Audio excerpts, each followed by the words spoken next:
My son called me crying on his graduation day. His mother cut up his cap and gown. She left a note, "You are not my son anymore, failure." He wanted to skip the ceremony, but I looked at him and said, "Get dressed. I have a plan." When they called his name for valedictorian, the auditorium erupted. His mother's face went pale when she saw the late afternoon sun filtered through the Venetian blinds of my downtown office, casting long shadows across the mahogany desk where I'd spent countless hours building my career as an architect. I was reviewing blueprints for the Morrison Center when my phone rang. The caller ID showed Drew Griffin, my son. "Hey, buddy," I answered, expecting to hear excitement about his upcoming graduation ceremony. Instead, what came through the speaker made my blood run cold. Sobbing raw.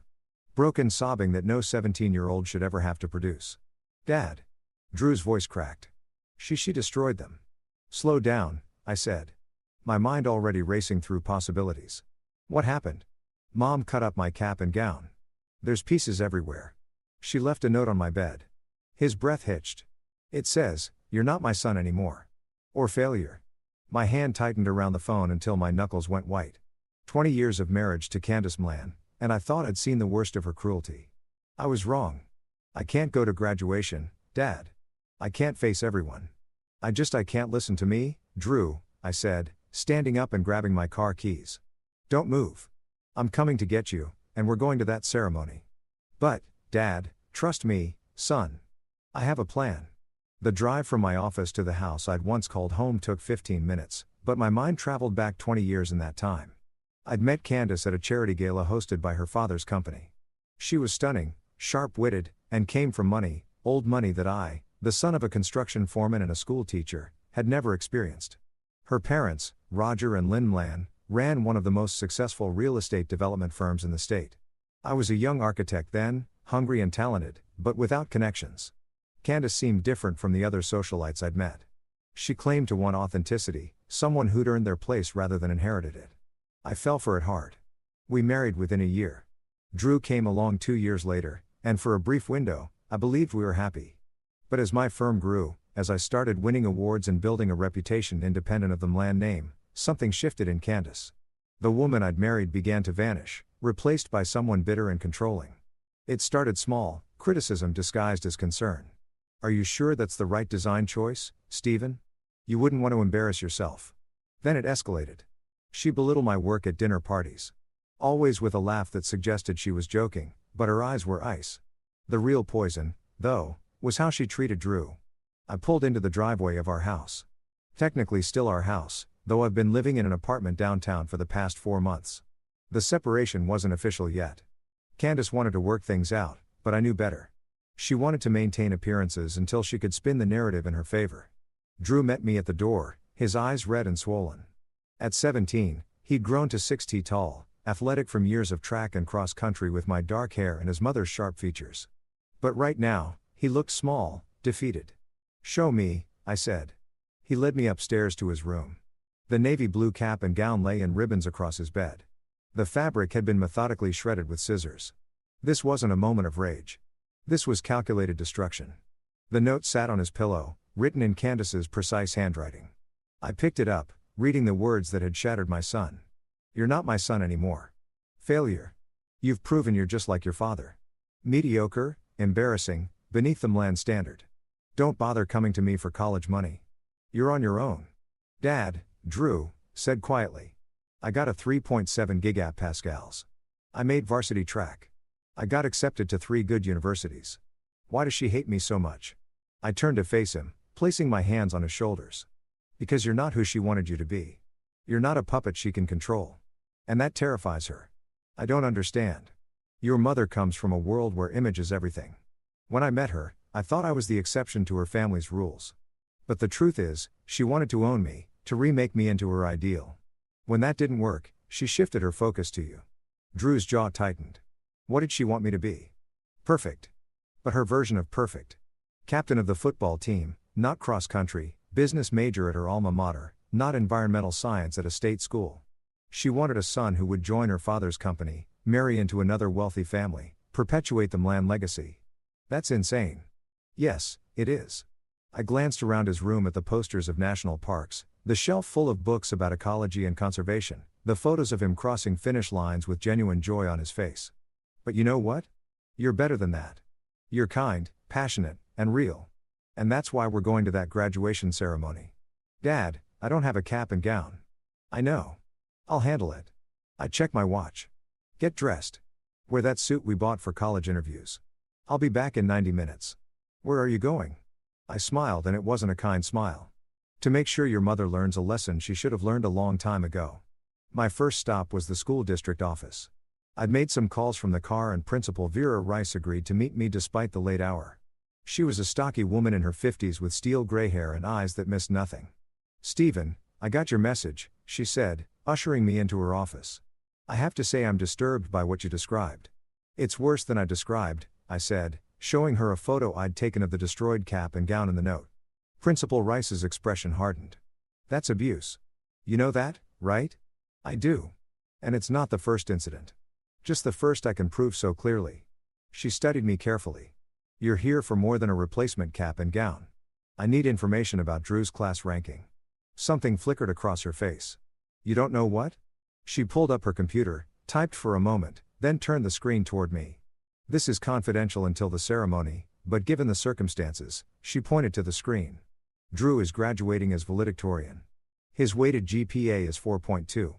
Between his AP courses, his independent study in environmental science with Professor Timothy Stevens at the university, and his academic achievements, he edged out Meredith Bird by 0.003. I felt my chest tighten with pride and rage. "Candace doesn't know." "No, we only notify the valedictorian and salutatorian 2 days before graduation. Drew was informed yesterday." "Did he not tell you?" "He probably wanted to surprise me. He mentioned he had something special to share after the ceremony." I paused, piecing it together. Candace must have found out somehow. That's why she did this. She couldn't stand that he succeeded without her approval. On his own terms, Principal Rice nodded slowly. "There's something else you should know. Meredith Bird's mother, Erin Bird, is on the school board with Candace. They're competitive, to put it mildly." The picture became clearer. Candace had probably learned from Erin that Drew beaten Meredith for valedictorian. In her twisted mind, that wasn't a triumph. It was a humiliation. Her son had succeeded, but not in the way she could publicly claim credit for. He'd done it in environmental science and athletics.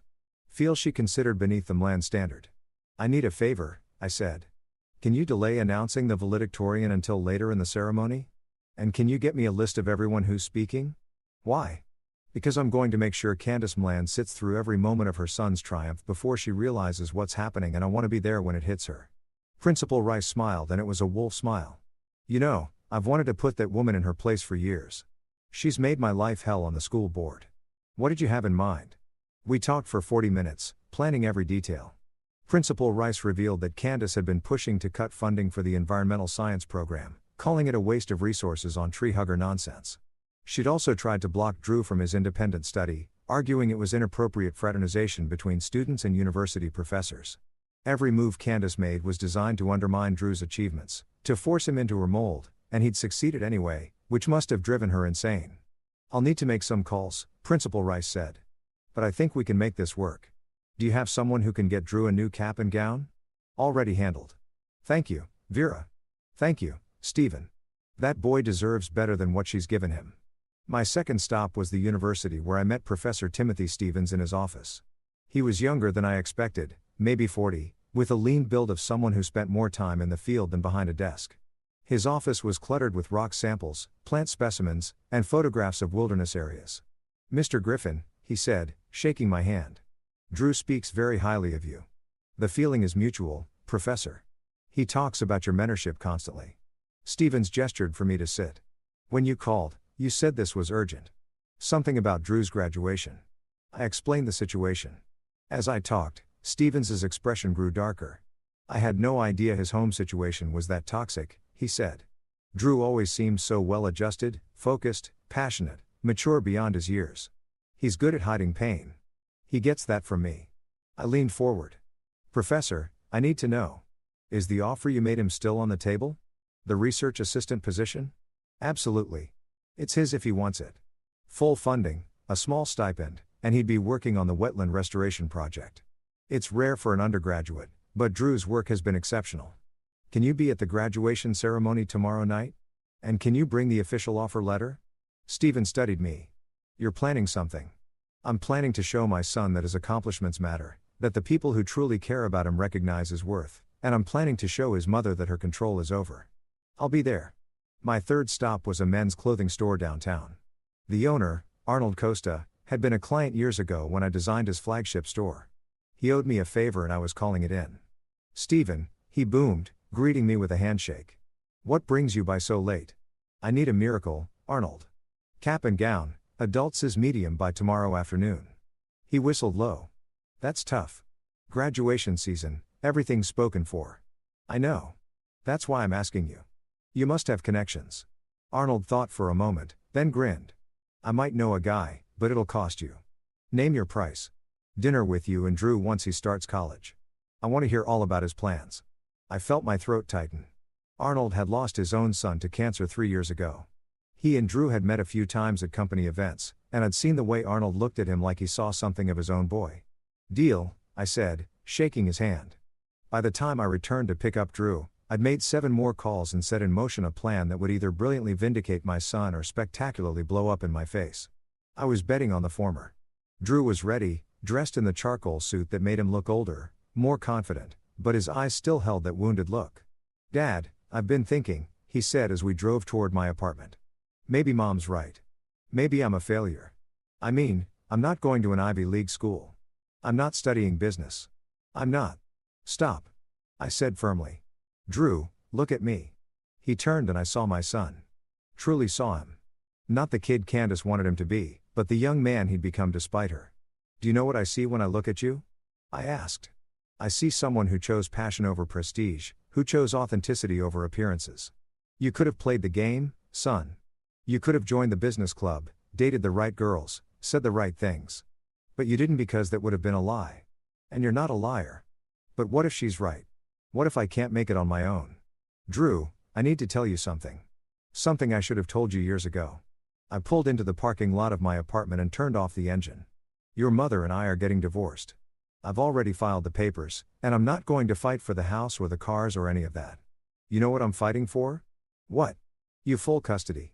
And once you turn 18 next month, that won't matter legally anymore. But what will matter is this. You'll never have to apologize for being yourself again. You'll never have to shrink yourself to fit into someone else's idea of who you should be. Drew's eyes filled with tears. I thought you were trying to fix things with her. You said you were working it out. I lied. I'm sorry. I didn't want you to worry during your senior year. But the truth is, I've been building a case for months, documenting her behavior, gathering evidence. Today's incident, that's the nail in the coffin. You're really leaving her? I already left her, son. I've just been waiting for the right moment to make it final. And tomorrow night at your graduation, I'm going to make sure everyone sees exactly who Candace Mlan really is. Drew wiped his eyes. What are you planning? I smiled. You'll see. But I need you to trust me. Can you do that? He nodded slowly. What do I need to do? Show up. Be yourself. And when they call your name, walk across that stage like you own it. Because you've earned it, Drew. Every step. We spent that evening in my apartment eating takeout Chinese food and talking about everything except graduation. I asked about his plans for college, his research ideas, his goals. For the first time in months, I saw him light up. Saw the passion that Candace had tried so hard to extinguish. Around midnight, he fell asleep on my couch. I covered him with a blanket and sat in the chair across from him, watching him sleep like I had when he was a baby. Back then, I'd promised him I would protect him from the world. I'd failed at that for too long, letting Candace's poison seep into our lives. But tomorrow, I would make it right. The next morning, I made breakfast while Drew showered.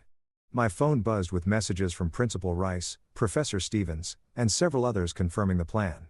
Everything was falling into place. Dad, Drew called from the bathroom. The ceremony starts at 7 o'clock. What time should we leave? 5:30. I need to make a stop first. Where? You'll see. At 5 o'clock, Arnold Costa called. Got your package. Where do you want it delivered? The high school. Principal Rice's office. You're a lifesaver, Arnold. Don't thank me yet. Wait till you see what I managed to pull off. We arrived at the school at 5:45. The parking lot was already filling with families, students milling around in their caps and gowns, taking photos. Drew tensed beside me. What if I see Mom? Then you look her in the eye and you smile because she doesn't control you anymore. Principal Rice met us at the side entrance holding a garment bag. "Stephen Drew, come with me." In her office, she unzipped the bag to reveal not just a cap and gown, but the gold honor cords for valedictorian and a special sash embroidered with the school's crest. "Arnold really came through," I murmured. "There's more," Principal Rice said. She handed Drew an envelope. "Your speech? I took the liberty of printing it out since you probably don't have access to the one at your mother's house." Drew Unk greater than S eyes widened. "How did you? You emailed it to me for review last week. Remember? I saved it." She smiled. "Drew, you're going to knock them dead tonight." While Drew changed, Principal Rice pulled me aside. "Candace is already here. She's sitting in the front row with her parents. She's been telling everyone that Drew isn't attending, that he's unwell." "Perfect.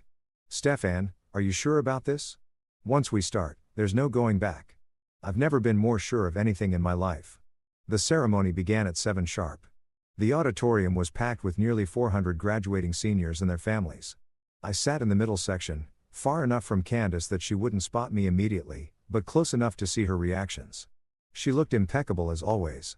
Designer dress, perfect makeup, hairstyled, and elegant waves. Next to her sat Roger and Lynn Mlan, her parents both looking equally polished and cold. I'd never liked them, and the feeling was mutual. To them, I was the working-class interloper who'd somehow tricked their daughter into marriage. The opening remarks began.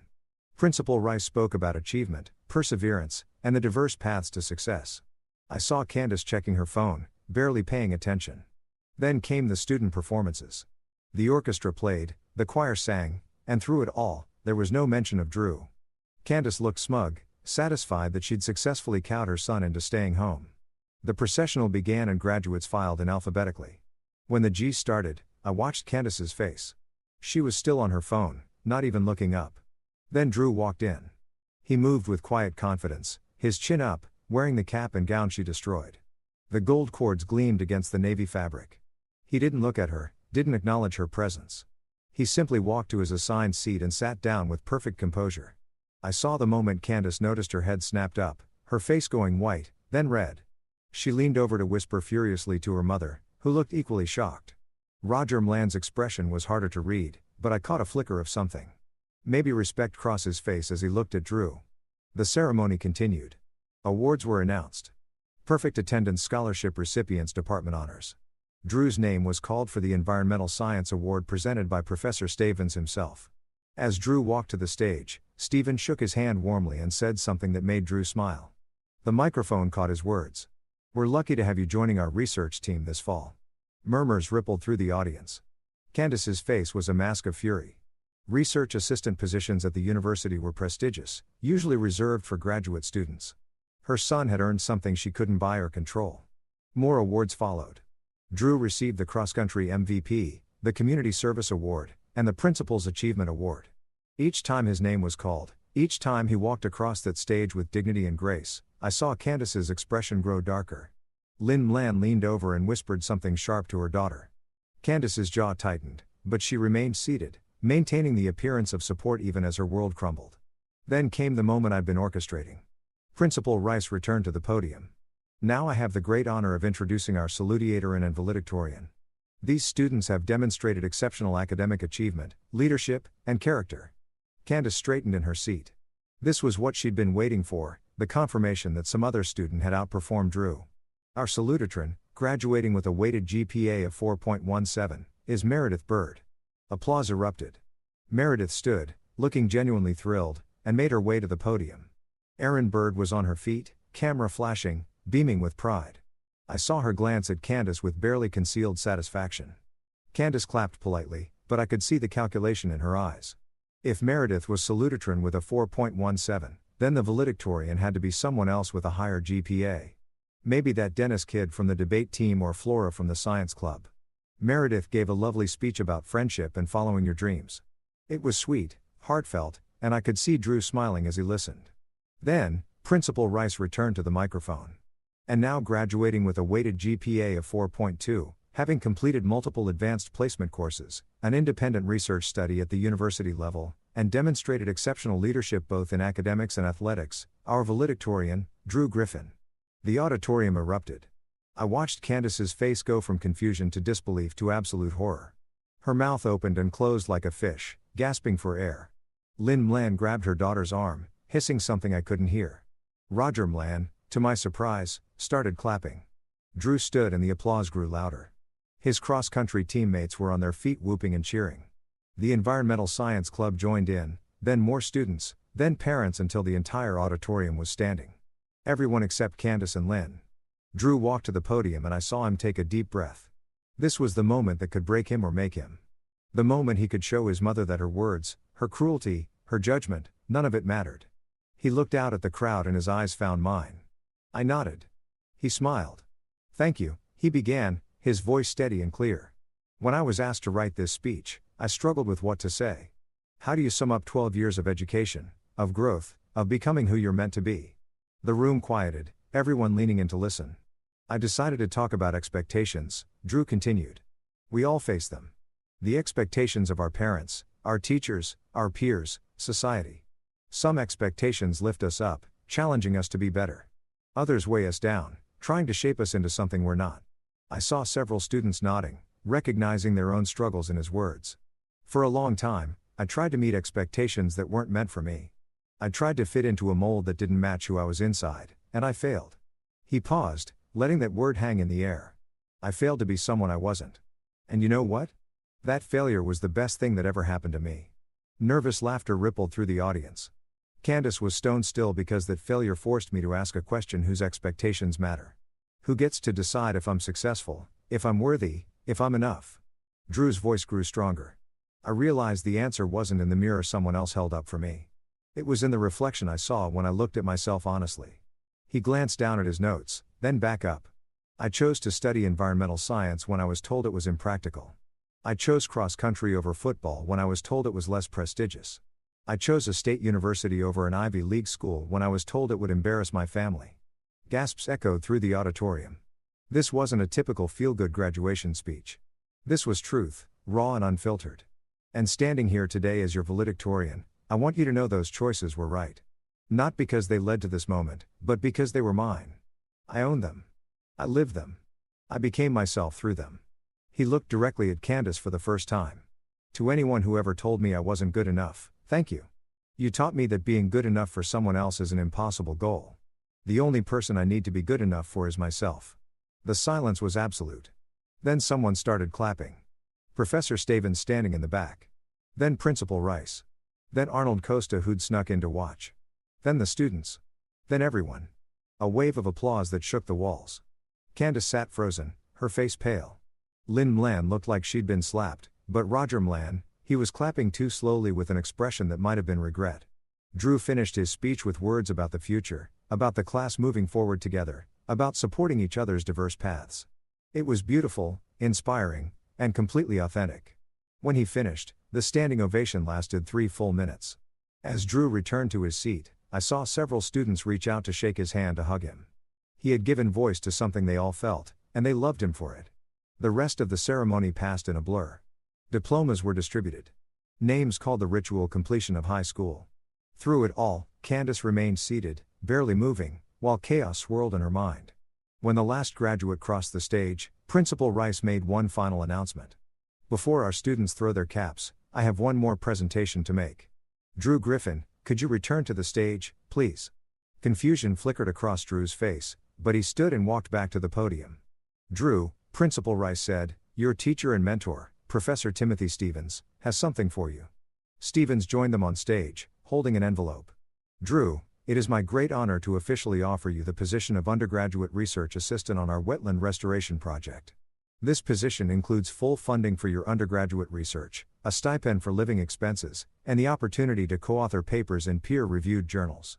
He handed Drew the envelope, then shook his hand. "I've worked with hundreds of students, Drew. You're one of the finest minds I've encountered. Welcome to the team." The applause was thunderous. I saw Aaron Bird's expression shift from satisfaction to envy.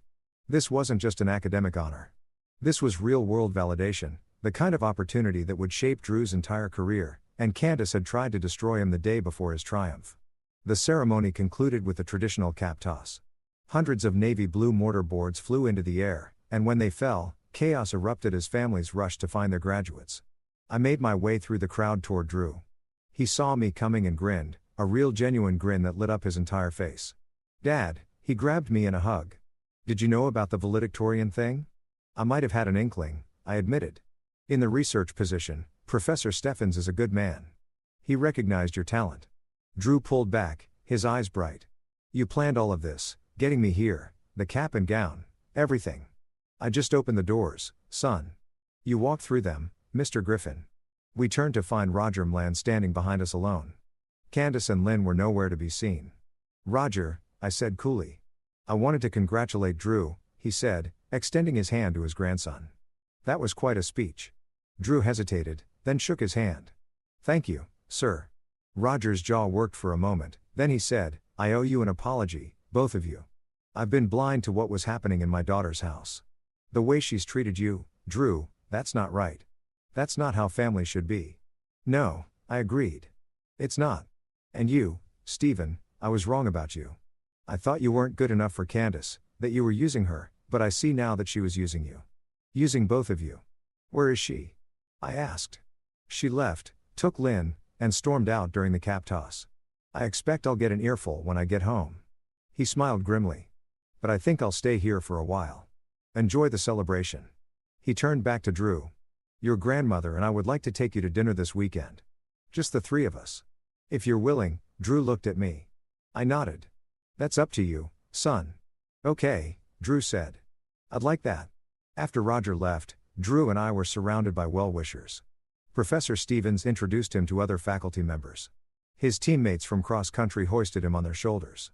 Parents I'd never met shook my hand and told me how much Drew's speech meant to their own kids. Through it all, I kept watch for Candace, but she didn't return. We left the school around 10 o'clock. Drew still buzzing with energy. I can't believe today happened, he said as we drove back to my apartment. Yesterday, I thought my life was over. Today I'm valedictorian with a research position. Yesterday your mother tried to break you. I said today you proved you're unbreakable. What happens now, Dad? Now? Now we go home, order pizza, and celebrate.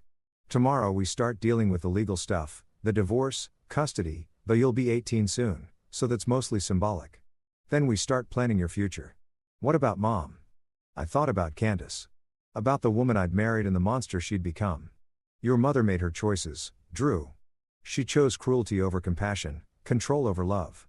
She'll have to live with the consequences. Do you think she'll ever apologize? No. I said, honestly, people like your mother don't apologize. They double down, blame everyone else, twist the narrative until they're the victim. But here's the thing. You don't need her apology to move forward. You don't need her approval to be successful. You already are successful with or without her. We spent that night eating pizza, watching terrible movies, and laughing until our sides hurt. It was the first time in years I'd seen Drew truly relaxed, truly himself. Around 2 o'clock in the morning, as he was falling asleep on the couch again, he said softly, Dad, thank you for having a plan, for believing in me. Always, son. Always. The next morning, everything changed. I woke to my phone ringing. The number was Roger Mlan's. Stephen, he said without preamble. We need to talk. It's about Candace. What about her? She's been embezzling for my company. Has been for years. I sat up suddenly wide awake. What? After last night, I couldn't sleep. Something about the way she reacted, the way she's been acting for months, it bothered me. So, I went to the office at 5 a.m. and started going through the books. His voice was tight with anger. She's stolen nearly $2 million over the past 6 years. My mind reeled. How? Fake vendor contracts, inflated expense reports, ghost employees. It's sophisticated, which is why our auditors missed it. But once I knew what to look for, it was obvious. He paused. I'm calling the police. Stephen, I wanted you to know first. Why tell me? Because she did it for Drew. At least that's what she'll claim. She's been funneling money into offshore accounts supposedly for his college fund. But the paperwork shows the accounts are in her name only. I thought about the note she'd left.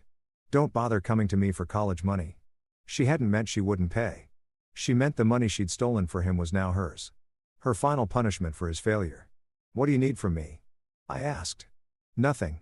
Just take care of my grandson. And when the news breaks, help him understand that this isn't his fault. The police arrested Candace Mlan that afternoon. The charges were extensive.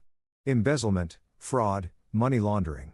Her bail was set at $1 million, which Lynn Mlan paid without hesitation, but the damage was done. The story hit the news that evening. Local socialite arrested for embezzling from family business. The article detailed the charges, included a photo of Candace being led away in handcuffs, and mentioned her prominent role in society. It also mentioned that her son had graduated as valedictorian the previous night. Drew watched the news in silence, his face unreadable. When it ended, he turned to me. "Did you know? Not until this morning, your grandfather called me. She stole from me. She stole for herself, Drew. She claimed it was for you, but the accounts are in her name. She was using you as justification for her crimes." He absorbed this, then shook his head. Everything she did, every criticism, every cruel word. And the whole time she was the failure, not me. She was projecting, son. Her own inadequacies, her own fears. She tried to make you small so she could feel big. I almost let her win, but you didn't, and that's what matters. The legal proceedings took months.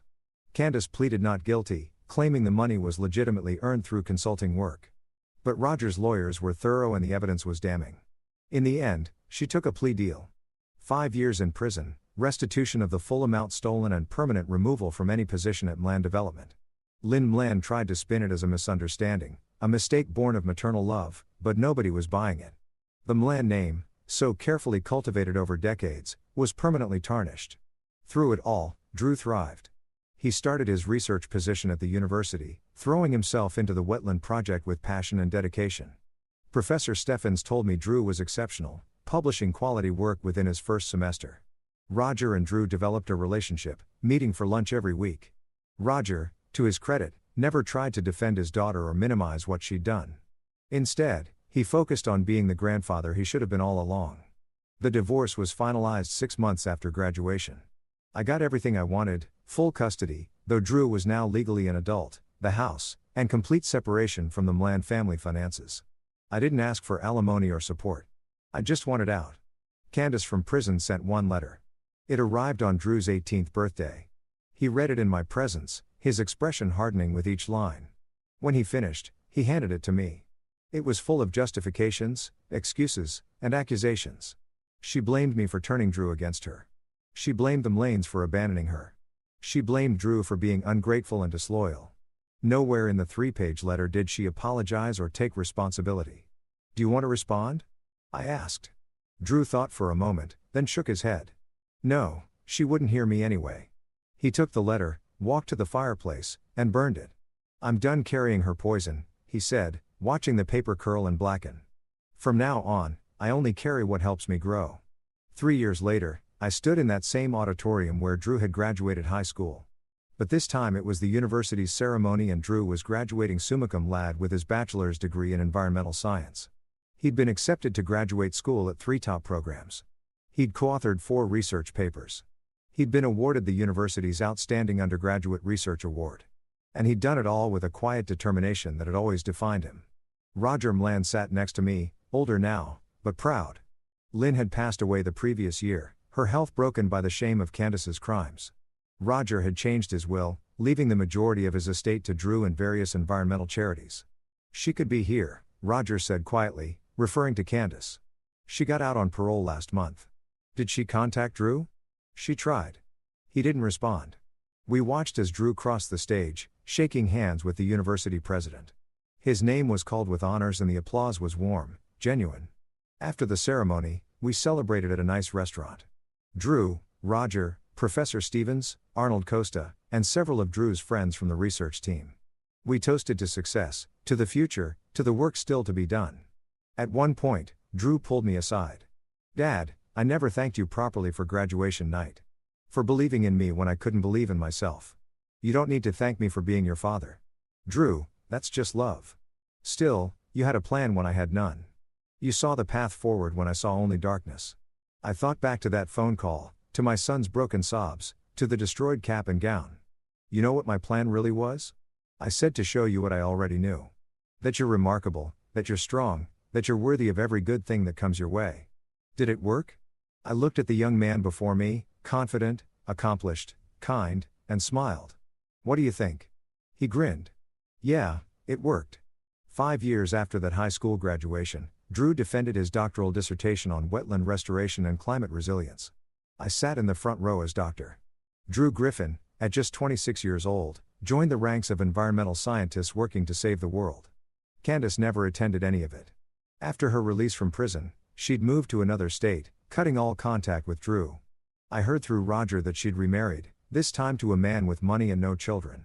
She'd apparently reinvented herself as a consultant, though her criminal record made that difficult. Sometimes Drew would get quiet and I knew he was thinking about her. The mother who should have loved him but chose cruelty instead. But those moments grew rarer over time, replaced by the fullness of a life well lived. On the night of his dissertation defense, we went back to my apartment, the same one where we'd eaten pizza after his high school graduation. "Dad," Drew said, "I've been thinking about that night when you said you had a plan." "Yeah. What would you have done if it hadn't worked?" "If I'd still been too broken to go to graduation, I'd never told him the full truth, then we would have skipped it. We would have gotten in the car and driven to the coast, spent the weekend hiking in the redwoods, and we would have made our own ceremony, just the two of us. But the valedictorian reveal, Mom's reaction, all of that would have been meaningless if you weren't ready. The plan wasn't about revenge, Drew. It was about showing you that your accomplishments matter regardless of her opinion. If you needed time to heal instead, that would have been the plan." He smiled. "You always knew the right choice." "No, I just knew that choosing you would always be right." We sat in comfortable silence for a while. Then Drew said, "I heard from Roger. He ran into Mom at some charity event. She asked about me." "What did he tell her?" "That I'm happy, successful, that I don't need her." "How did she react?" "He said she looked sad, maybe even regretful. But then she changed the subject, started talking about her new husband's business." "Some people never change," I said. "No." Drew agreed. "But some people do. You did, Dad. You went from trying to save a marriage to saving your son. That's change. That's just clarity. Realizing what matters most." Drew leaned back against the couch. "Do you think she ever realized what she lost?" "I think she realized she lost control. I don't know if she realized she lost a son." "Her loss," Drew said firmly. And I heard in his voice the absolute certainty that came from years of building himself into someone he was proud to be. 10 years after that fateful graduation night, I walked Drew down the aisle at his wedding. His bride, Renee Stevens, Professor Timothy Stephen Unk's daughter, whom he'd met during his undergraduate research, was radiant. They'd bonded over shared passion for environmental work and a shared understanding of complicated family relationships. Roger Mlan was there, elderly but still sharp, beaming with pride. Arnold Costa sat in the third row, having become like an uncle to Drew over the years. The church was full of friends, colleagues, and people whose lives Drew had touched through his work. Candace was not invited. We hadn't heard from her in years. As I placed Drew's hand in Renee's, I thought about that 17-year-old boy who'd called me crying, convinced his life was over. And I looked at the man he'd become, Dr. Drew Griffin, published scientist, loving partner, someone who'd turned pain into purpose. "Take care of him," I whispered to Renee. She smiled. "He can take care of himself, Mr. Griffin. But I'll stand beside him anyway." At the reception during the father-son dance, Drew said, "You know what? What I remember most about that graduation night." "What's that?" "The way you said I have a plan, like it was a fact, not a hope. Like you knew without doubt that everything would be okay." I was terrified. I admitted I had no idea if any of it would work. "But you sounded so sure because I was sure of you, Drew.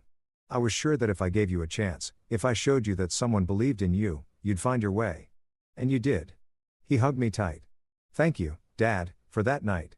For every night since, for teaching me that the people who love you don't try to break you, they help you build yourself stronger." Later, during the toasts, Roger Mlan stood. His hands shook slightly as he raised his glass. "I want to tell you all something," he said. 10 years ago, my daughter tried to destroy my grandson. She cut up his graduation gown, called him a failure, tried to convince him he was worthless. The room went silent. But this young man's father had a different plan. He showed Drew that real strength isn't about controlling others. It's about believing in yourself. That real success isn't about meeting someone else's standards. It's about exceeding your own. Roger's eyes found mine. Stephen Griffin is a better man than I gave him credit for. And Drew is everything a grandfather could hope for. Not because of the degrees or awards, but because he's kind. He's genuine. He's his own person." He raised his glass higher. "To Drew and Renee, may you build a life as authentic and beautiful as the love you share." The toast was met with thunderous applause. That night, as the celebration wound down, I stepped outside for air. The summer night was warm, stars bright above the city lights. "Dad," I turned to find Drew standing in the doorway. "Everything okay?" I asked. "More than okay," he joined me, looking up at the stars. "I was just thinking 10 years ago. I thought my world was ending. And in a way, it was the world Mom wanted for me. The person she wanted me to be that died that night and something better was born." "Yeah." He smiled. "You know, sometimes I wonder what would have happened if you hadn't answered that call. If I'd faced that night alone, you never would have been alone, Drew. Even if I'd been on the other side of the world, I would have found a way to be there for you. I know. That's what I've learned from you. That real love isn't about grand gestures or perfect words. It's about showing up, being present, having a plan even when everything seems hopeless." We stood together in comfortable silence, father and son, watching the stars, and thinking about the long road from that devastating phone call to this moment of triumph. "She called," Drew said suddenly. "I stiffened Candace yesterday. I don't know how she got my number. She said she wanted to congratulate me on the wedding, that she hoped we could reconnect. What did you say?" I told her I'd think about it. Then I hung up. "And have you thought about it?" He took a deep breath. "I think she's still my mother. Part of me will always wonder if she's changed. If there's a chance for something different, but the bigger part of me knows that even if she has changed, I don't owe her access to my life. She lost that privilege when she chose cruelty over love. That's wise, son. I learned from the best." He turned to me. "You could have poisoned me against her. Could have spent years telling me how terrible she was, but you didn't. You let me see it for myself. Let me make my own choices. That took strength. You deserve the truth, not my version of it. Still, thank you." He checked his watch. "I should get back. Renee will wonder where I disappeared to." As he turned to leave, I called after him. "Drew." "Yeah, Dad. I'm proud of you. Not because you're Dr. Griffin or because you published papers or won awards. I'm proud because you chose to be kind when you could have been bitter. You chose to build when you could have destroyed. You chose yourself when the world was telling you to be someone else." His eyes glistened. "That's because I had you showing me the way." He went back inside and I stayed a moment longer under the stars. Somewhere out there, Candace Mlan was living her life. Probably convinced she'd been wronged, that she was the victim of circumstances beyond her control.